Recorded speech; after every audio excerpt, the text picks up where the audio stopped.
Hi,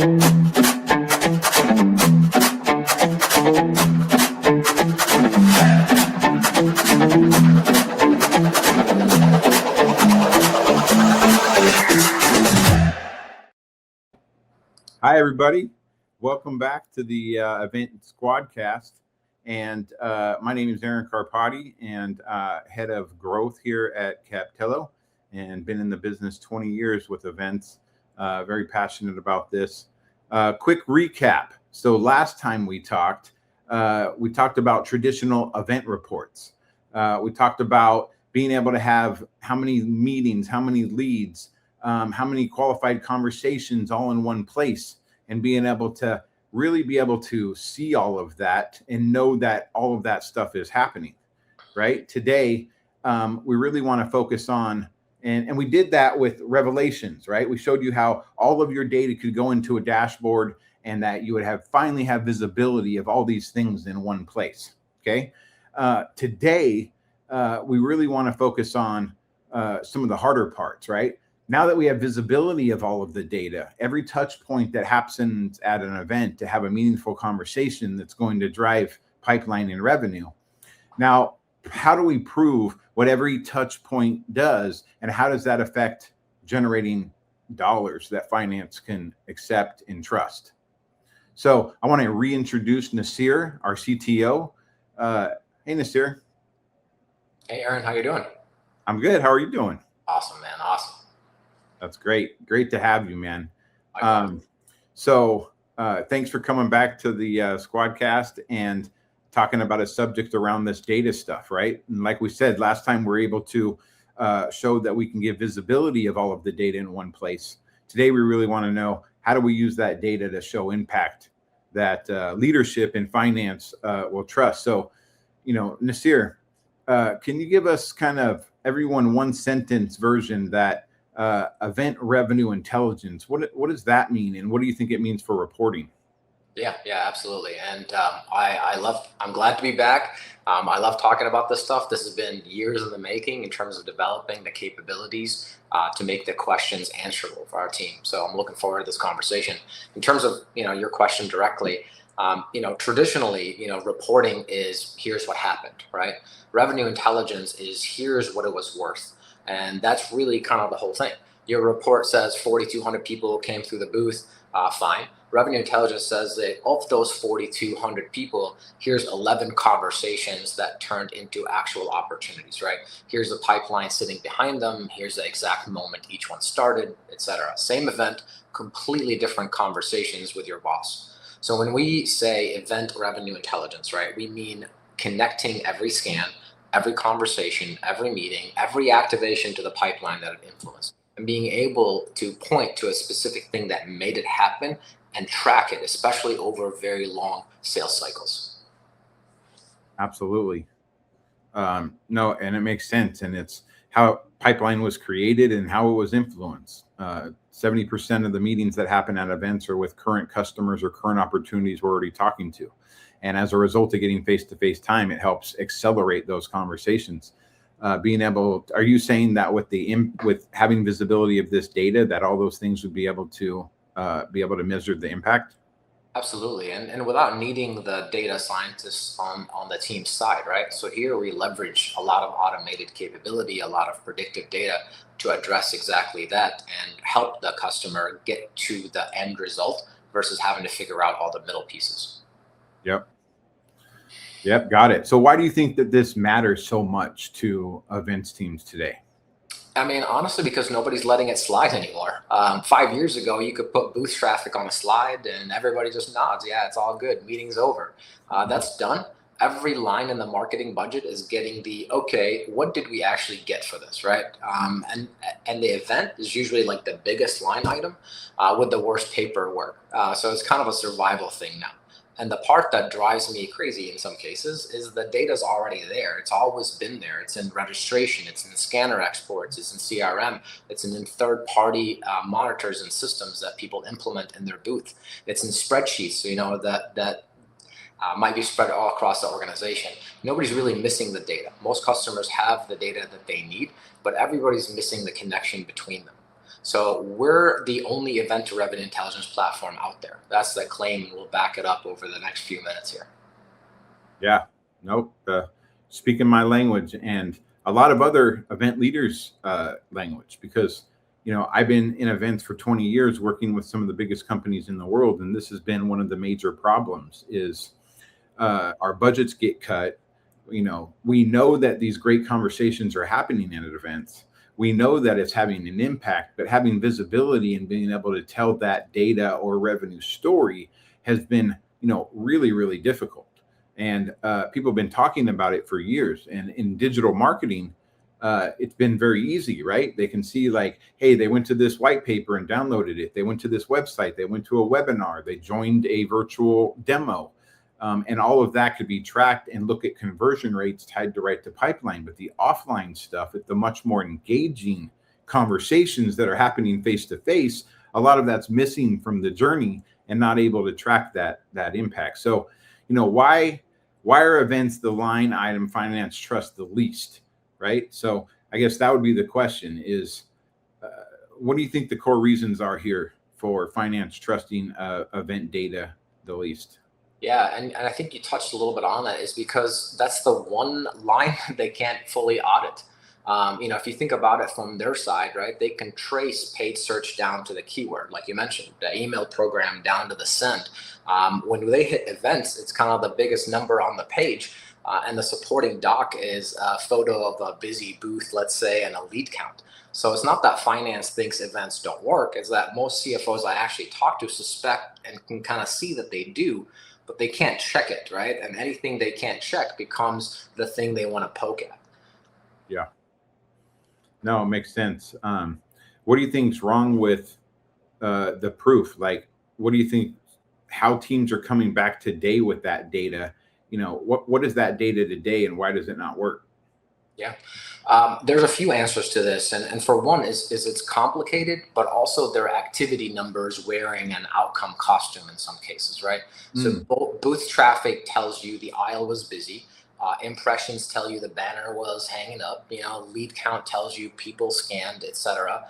But a chunk of those scanned, where might have been just there for a tote bag, right? So how do you know when something is a good metric versus a bad metric? So so that's the piece that absolutely is critical. And part of that is what's always required a data scientist and a lot of onboarding, a lot of testing, so you can kind of vet out all these different use cases and scenarios. But what we did here is we've leveraged our expertise in this very industry, the massive amount of customers that obviously go to these events. And from that, we're able to essentially cut straight to the numbers that matter. And we built the systems and the capability that walk this, that are, that understand what a bad metric versus a good metric looks like, even to the point where we let the companies and work with our customers define exactly which of these metrics matter to them, so we can help them track them along the way. Yeah, and I think an important thing here is I was just on a call with a large company that's, they're capturing a ton of leads. They're having great conversations. They're booking a ton of meetings. Meetings are happening. But when they come out of there, the data is we had this many leads, and these were MQLs, these were SQLs, and here's how many meetings we did. Doing this for so long, people used to say they didn't even know how many meetings they had, right? So they said, oh, now we know how many meetings we had. Okay, but what does that matter, right? I have a bunch of meetings, right? The notes out of the meeting say, great meeting, follow up. And then there's no context, right? So people are saying, hey, I don't need just how many leads, how many meetings. I need like, how did this measure impact, right? So I guess that's, another question is, we have the metrics of how many leads and how many meetings, and then we have pipeline and customer data in CRMs. Why aren't we able to do that? Why aren't companies able to do this today? They have the data, it's just in different places. What makes it that they can't prove to the CFO that this had revenue impact? Yeah, absolutely. And the meetings piece is important. I want to touch on that. It's like, so if you say 90 meetings and that's been the metric, great. But knowing that, hey, 14 of those 90 meetings, let's say, touched an open opportunity. They hit something critical. Something was said that changed the mechanism of and how this meeting is now taking place. Those are critical pieces to be able to dive into it and push that. Now, why isn't that happening, right? It's obvious we need to, make sure this information is available, one pane of glass, et cetera. So why hasn't everybody done it? And that's because every single platform, even every single maybe section of that platform, is following a completely different schema. If I say I want to check my Salesforce stuff without a truly deep understanding of the data, we're talking about enormous amounts of information that people have, our customers have to go through. There's millions and millions of rows, if not even more. Some customers are at petabyte scale when it comes to the data side. So there's no way to just make one universal schema using the old methods. When you ask a question about, hey, which one of my customers, right, our best target, where are you checking that? What system? Are you checking your marketing automation systems? Are you checking your customer relation, your CRM systems? Where is this information coming from? What is the source of truth? Are we looking in the wrong areas? Are we just, getting the wrong tags because somebody didn't market properly? So this is a very complicated problem that exists today. And pre-AI, it was very hard to deal with because it required a lot of paid services to make it happen. But now, by leveraging AI, where it's really good at, right, plus grounding it down to the truth using the capabilities that we built in-house, that really opens up the door, quite a bit.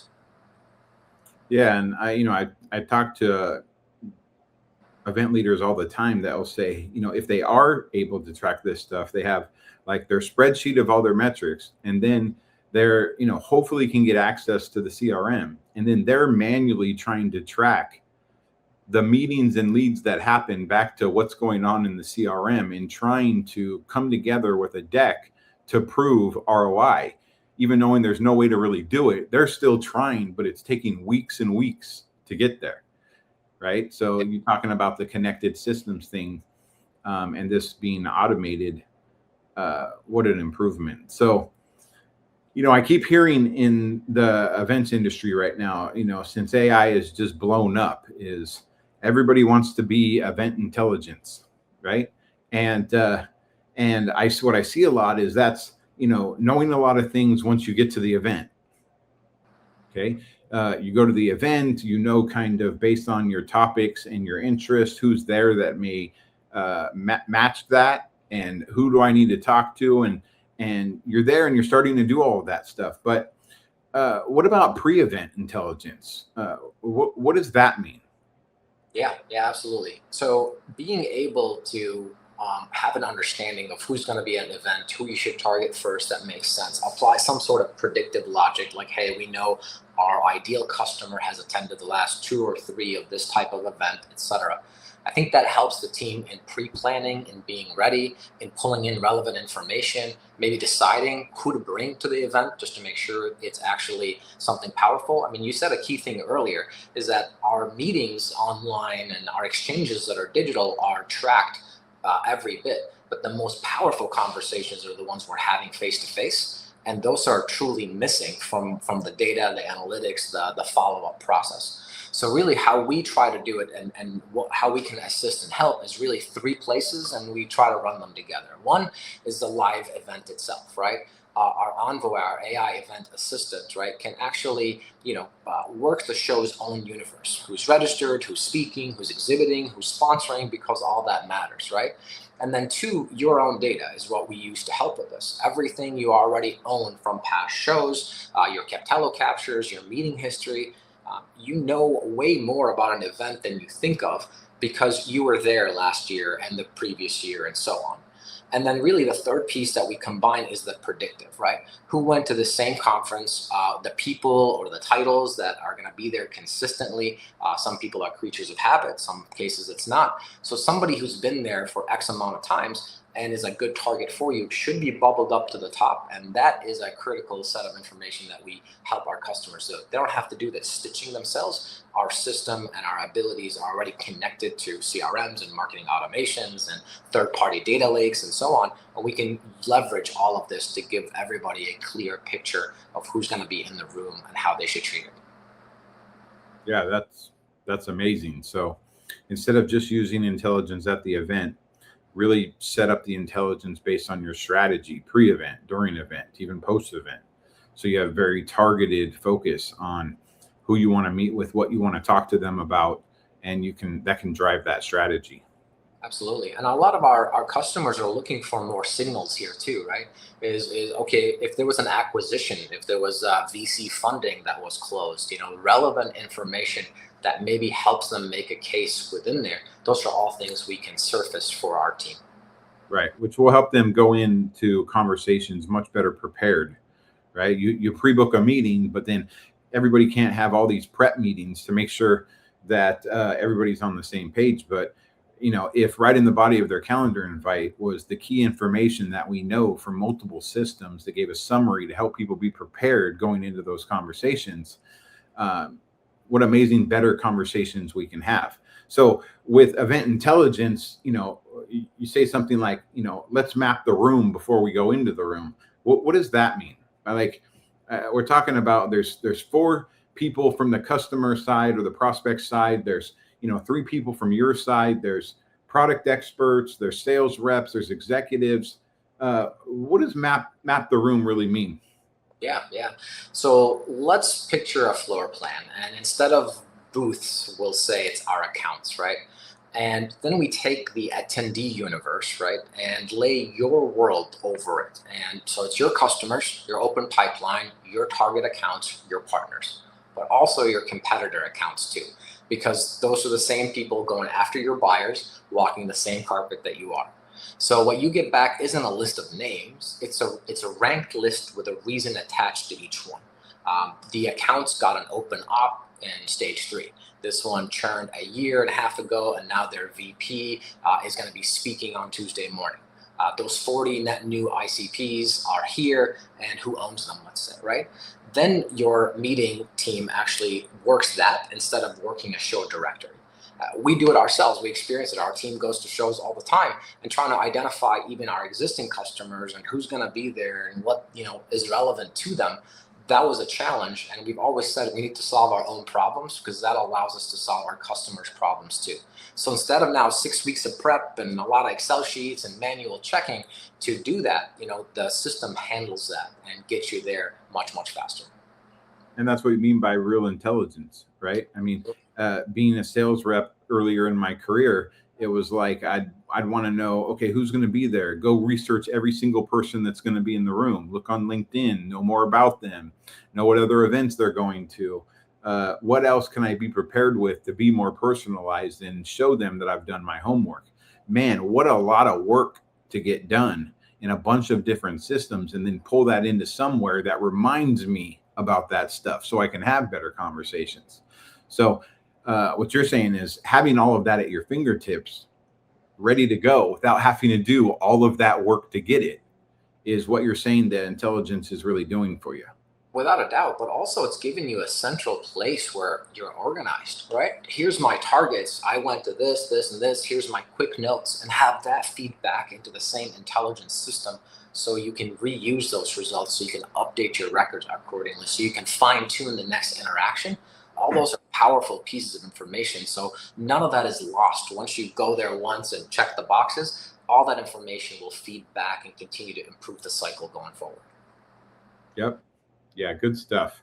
Now, we say all of this and we're talking about all of this intelligence and having this stuff at our fingertips. But really, let's talk about how, even I've heard you say you can't just trust everything AI puts out.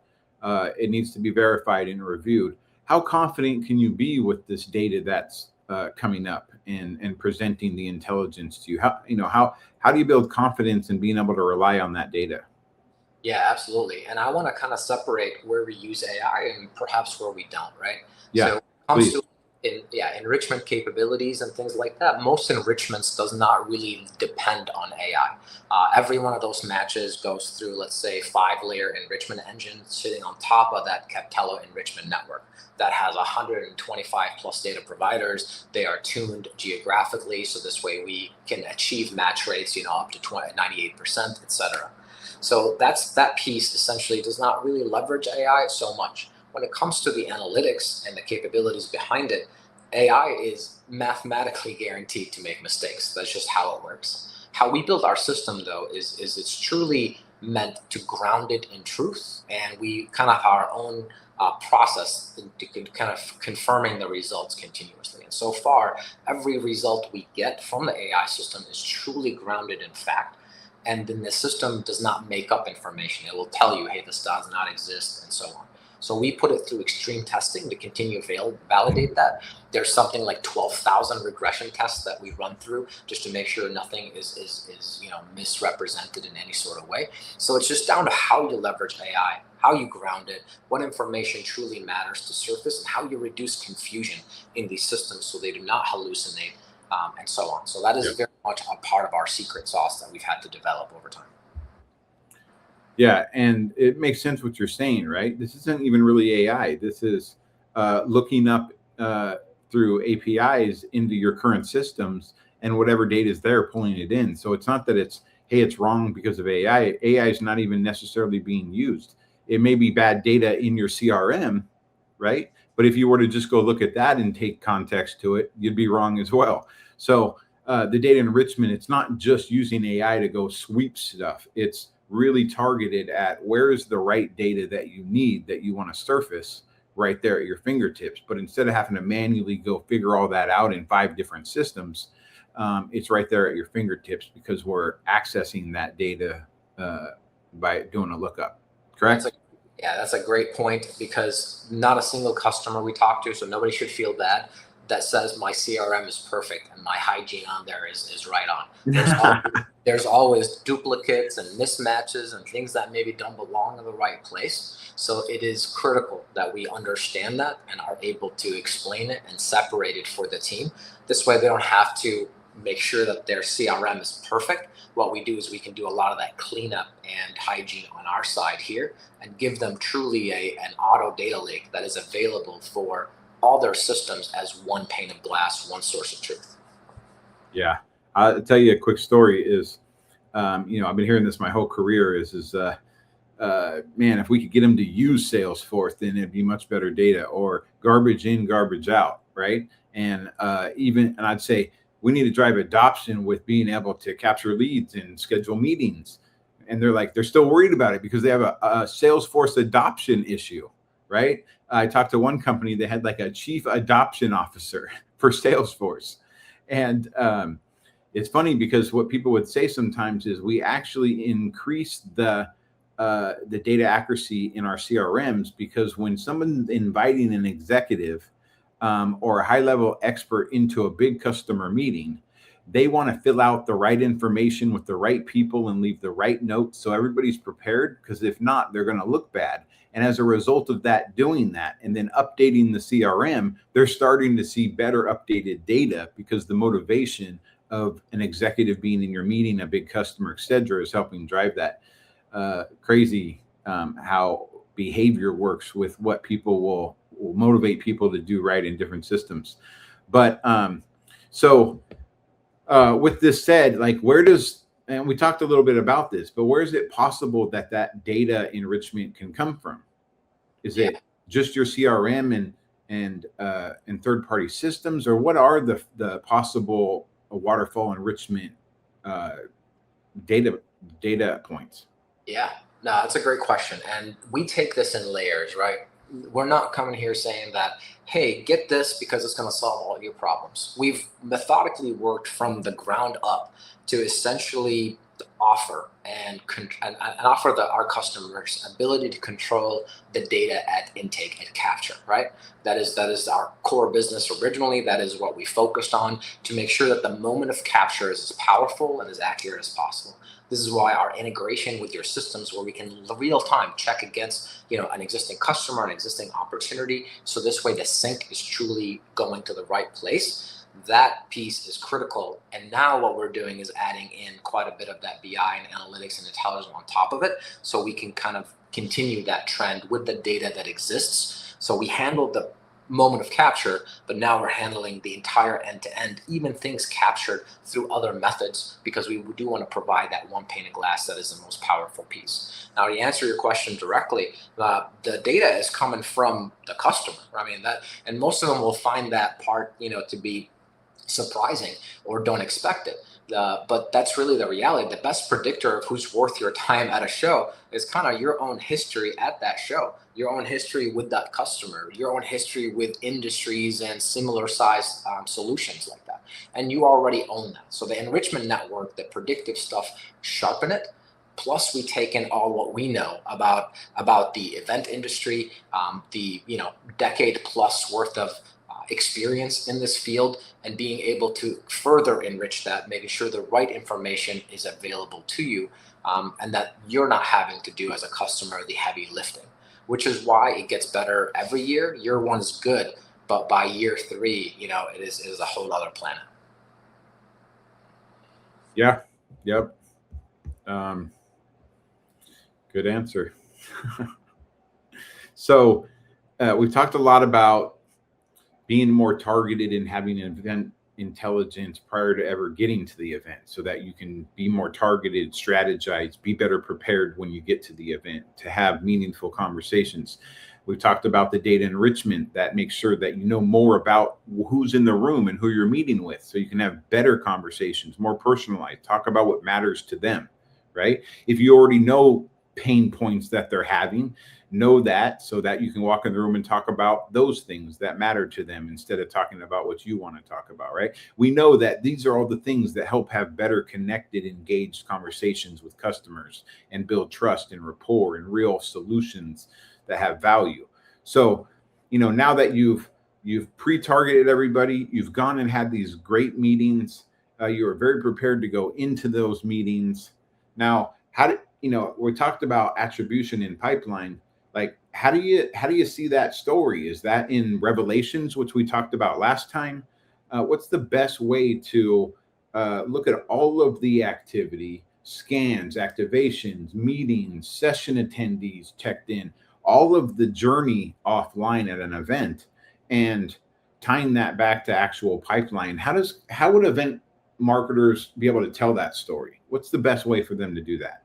Yeah, great question. Honestly, it's a simple request. Says, I would like Revelation and your CapChat solution, and our team handles the rest with some onboarding. But let me give you some more detail.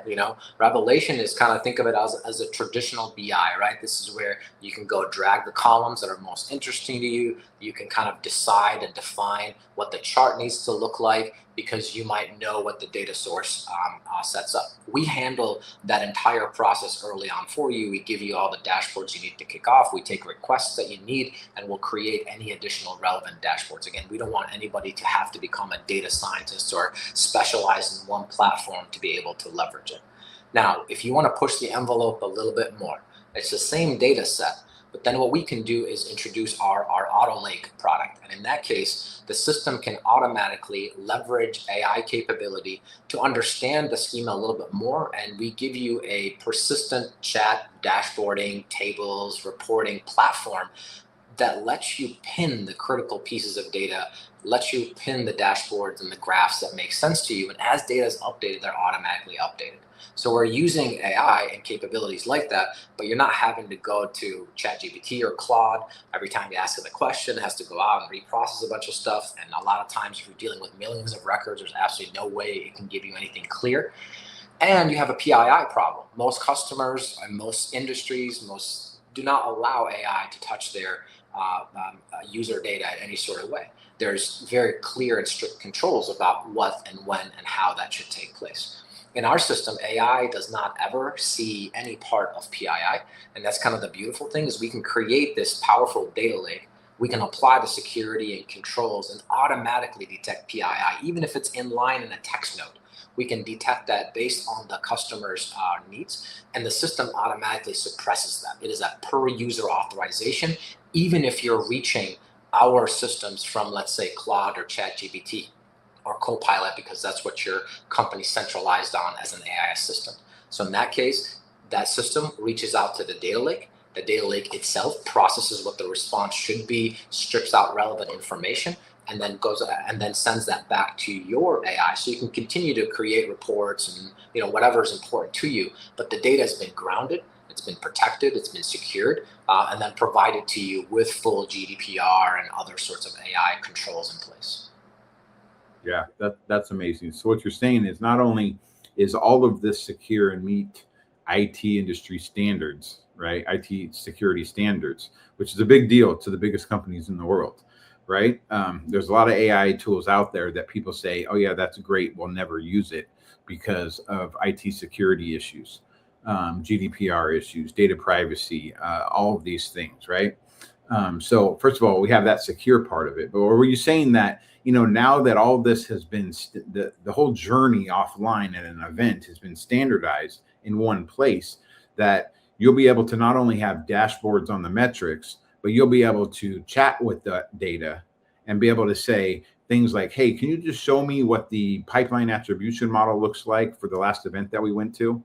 Or can you look at it for CES? And you're saying, like, if I wanted to know, hey, how many capture conversations do we have on the show floor that actually ended up in creating opportunities? Or how many meetings did we have with deals that help progress those deals and show influence, acceleration, pipeline, even retention? A lot of customers say, hey, we want to meet with our customers, and because we're meeting with a customer that's about to renew, we're able to have deep conversations that helped us save that opportunity, and now they're actually renewing. So it'd be really nice if we had, like, hey, what are the deals that we helped secure the renewal, retention? Where did we create new pipeline, and where did we accelerate or advance current pipeline? Would you saying that if you would be able to just go into a chat and just ask that, and it would use all that data to come and tell you those things that you want to know? Man, check. Absolutely. You don't have to pick up the phone. You have to open a support ticket. You don't have to talk to your data team. The system figures it out, tells you how it got the information, and gives you all the charting, reporting, dashboards that may hopefully make you happy on that front. But you can even push the envelope a little bit more. You could be, hey, research my latest competitors, look in the forums and maybe my transcripts to see what's been mentioned and how we should target that. Research weaknesses and help me identify maybe perhaps opportunities within our own product line where I can compete and position these sort of solutions. Hey, why don't you track these top 50 customers over the next couple of years? All of that is absolutely possible in a clean, persistent interface that continues to update automatically. Even as your data set is updated, superseded, the system automatically handles all that for you. Dude, I'm telling you, event marketers across the world are going to love that, right? This is something they've been wanting for years, man. I don't have time to do all this spreadsheet work and PowerPoints and put it together, so nobody ever really hears or tells the right story. But if just saying, hey, can you tell me the right story, and then having that story to work with leadership in finance, and just amazing, man. So excited about the next generation of Captello and what we have to offer to the market and event marketing and conferences and trade shows. Something they've really needed for a long time. And we need to wrap up here. But the last question, and then we'll wrap up, is, now that's at an event. How does this work across an event portfolio? So I have 50 events or 100 events, or I'm an IBM or Microsoft and I have 3,000 events in a 12-month period, right? I can measure each event, but how does this work across the event portfolio? Yeah, we don't look at events in any sort of island or silo. That's the wrong way to go about it. You might have a lot of consistency and a lot of buildup and attribution that you need to point to maybe to a specific event. But also, if you had additional touch points and further events and further activations or activities, it is critical that you're able to also report on that and make sure that that's still seen. So the way we do it is everything lands in the same place with a name attached to it, right? The second it happens. So, that sounds boring, I guess, but that's really the whole game. Scan at a booth. It's a meeting in a suite. Somebody is playing a game on one of our activations. A voice note the rep dropped into the conversation, a meeting they just had within that. All of this, right, needs to be processed and understood, and all of it resolved to the same person and the same account, not something you have to consolidate later from a bunch of sheets and manually upload it and sync it and hope it does that.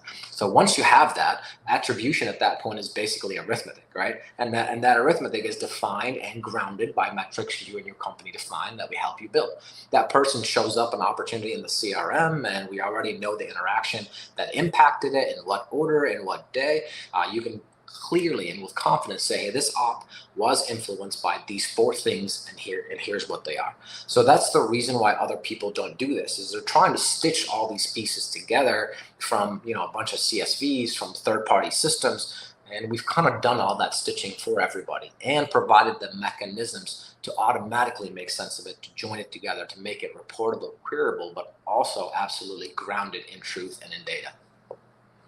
Yeah, that's amazing, man. So just to summarize what we talked about today, and then again, we need to wrap this up, is, you know, be very targeted before you go to the event and know as much as you can right at your fingertips. You're going after the right people to have the right conversations with customers, prospects, partners, etc. And you're pre-booking meetings, and you already have conversations lined up to happen prior to ever stepping on the show floor, right? And now you have meetings going on, and you've already mapped the room, who's in the room and what needs to be talked about. And all of that is right at your fingertips. You're having amazing conversations. You're recording those conversations. All of this data around not only how many meetings and leads did we get, but what happened in those conversations turns into the intelligence, and then allows us to be able to tie into other systems, do lookups, enrich things, and look at also, how did this affect pipeline, right? How did it help with retention? How did it help with pipeline creation? How did it help with influencing and advancing, accelerating current pipeline? And what was the real revenue story across not just this event, but across our event portfolio? And then that, I imagine that intelligence starts to build. So not only do you get this system, you get information from systems, but hey, what was the meeting about at the last event that we went to that's already in the system now? So we can continue that path of having better conversations and staying very intelligent about all the data we already have. I mean, this is just fantastic, Nassir. And man, thank you so much for leading the charge on this vision in building a platform. And thank you to you and your team. You guys do incredible work, and I can't wait to see what comes next. So thanks, everybody. Great day. Let's go to events and kill it. Drive revenue. Thanks. See y'all. Thank you.